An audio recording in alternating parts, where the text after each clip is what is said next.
Muito obrigado. André, conta para nós, então, essas técnicas que você desenvolveu de preenchimento, porque hoje em dia se fala em harmonização, às vezes a pessoa está deformada, e não é a nossa filosofia. Nós gostamos de arte, você gosta, eu gosto de arte, e nós cuidamos desse paciente com muito critério, né, com muito equilíbrio. Me conta como foi essa técnica A-B Face, né? Sim.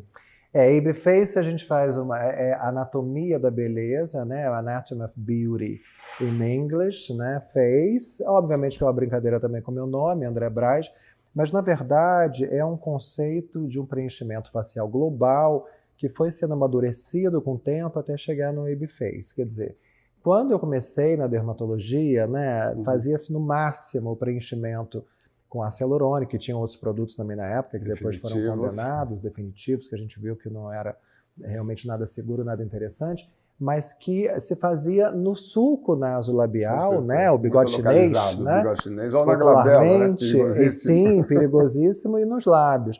Então eu comecei a perceber, já naquela época, a gente está falando de quase 20, 18 anos, não, 20 anos, que realmente não adiantava só preencher essa região se você não tratasse a causa do problema, que era a perda de volume, mas posterior na face. Então a gente foi entendendo isso, né, com o tempo, e até falando de arte, né, essa técnica eu me inspirei vendo um quadro de Velázquez, do nosso querido Velázquez, que no Prado, né, em Madrid, no Museu Prado, onde ele retratou um bispo, né, que era uma figura importante do século XV, XVI, do século XVI.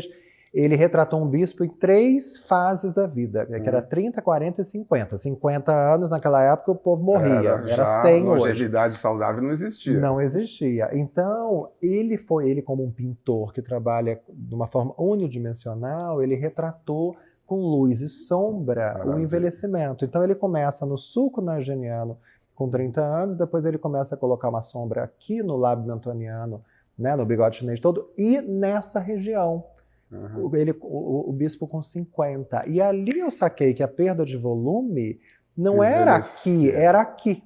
Então eu comecei a estudar, isso fui para os Estados Unidos, estudar anatomia em cadáver fresco, né, de secar e entender, e aí eu publiquei essa técnica em 2008 para 2009, chamava A-B Point, que também... Maravilhoso! A-B Point. Adoro esses nomes. Não é? Que era preencher essa região, na verdade, para tracionar o sulco nasogeniano. Aí a gente só... por tabela. Exatamente. Aí a gente só refina o sulco nasogeniano como se fosse o sinteco, como se fosse o the painting of the wall no final. Mas, na verdade, nascia aí o preenchimento facial global, que eu fui o primeiro a falar disso, isso com que certeza, me lançou no pioneiro exterior. Mesmo. Nessa região, e depois o A-B Face já vem anos depois, quando eu comecei a mostrar toda a anatomia do terço médio e do terço inferior e a sequência de tratamento.